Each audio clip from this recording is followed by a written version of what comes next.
Mindrash production. This is Football Thoughts. Red God TV. Arsenal 3, Real Madrid nil.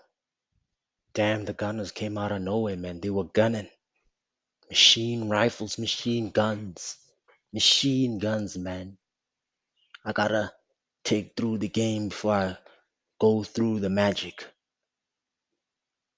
First half, you know, Kylian Mbappe people, I've been saying this guy's a fraud. Missing 3 chances, one of the keeper. This is not the guy you guys claim he is. He ain't him. 33 goals in a season, yeah, but in games like this, the big games, I've always said this guy's been disappearing all season. The games against Barca, Atletico, games like this, games like against City, this guy has been ghosting. Him and Vinny, guys, Vinicius Jr., as a Brazilian player, if you do not have any sort of take 1v1 skill set or attribute in your arsenal, I got to say you ain't a Brazilian.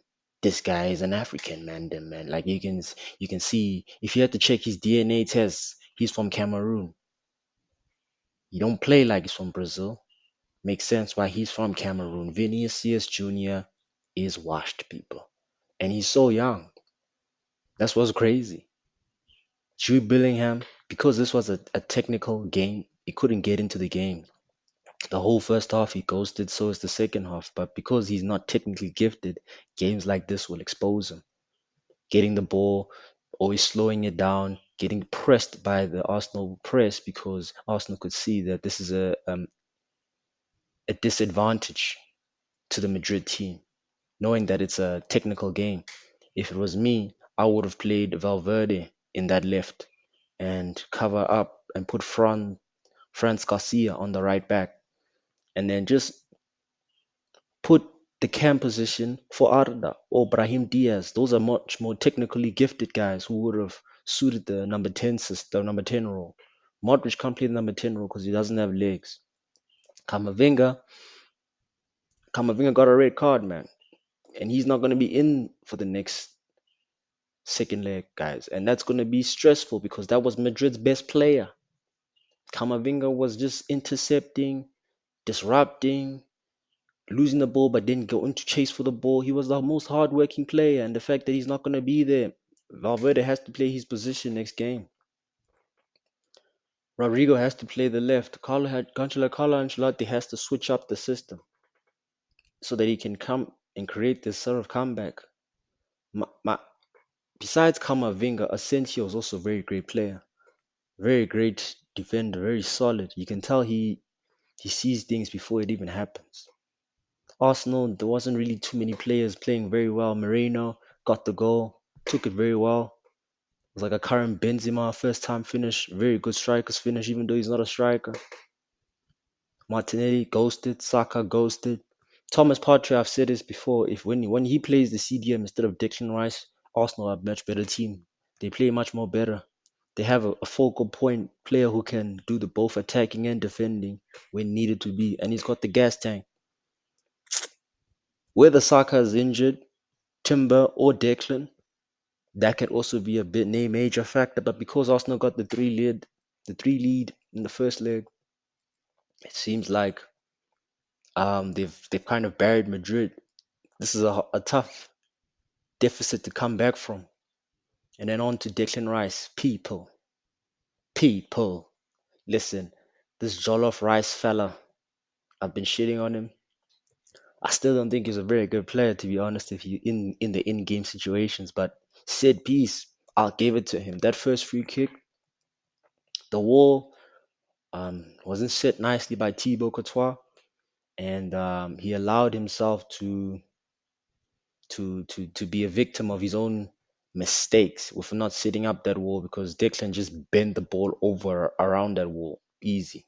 Very good free kick, very great taking, and the technique is kind of swift, man. He's got that David Beckham swift where he just turns his arm around and then his whole body he puts his whole body and force on that right foot of his where he just bends the ball. That second free kick was a joke. Probably the best free kick I've seen in a minute. Probably the best free kick I've seen since Lionel Messi's free kick against Liverpool. It's top down. That's technique. This guy's been drilling this in training sessions every day, every training session before he leaves, or even before the other lads show up to the training pitch. The way he took those free kicks, 2 free kicks in one game. We haven't seen that in a while, people. Who knows? Modern football might be heating up. But damn. Okay, Declan. Jollof rice. The Nigerian niggas who I know support Arsenal, they're gonna be up, bro. The Nigerian man. The Jollof. But overall, man, Arsenal, they weren't playing so well though. They just they just kept playing the Arsenal thing of set pieces and yeah, just scrubbing it out. Madrid were just they just underestimated Arsenal because they have the bigger names. They played Nottingham Forest football, where they just have a pivot, they sit deep, and then they just hit you on the transition. It's shit football, but that's Madrid. That's how Madrid have been playing all season. I've been saying Madrid this season have been a lackluster of their best because of the imbalance. Playing three left wingers and expecting goals is not going to work, people. They the problem of Madrid is not Carlo Ancelotti. It's not the players in itself, but the recruitment. They didn't recruit well. They just signed big players based on their names, not the position based.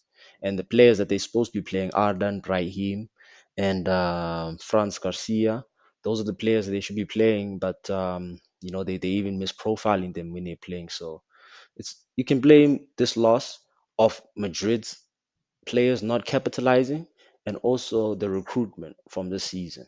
You know, Carlo Ancelotti set up the team decently, but overall he just couldn't get the result. That second leg is gonna be an impossible thing, but knowing Madrid, they can do shit like crazy in the Champions League. So, but this is Record TV.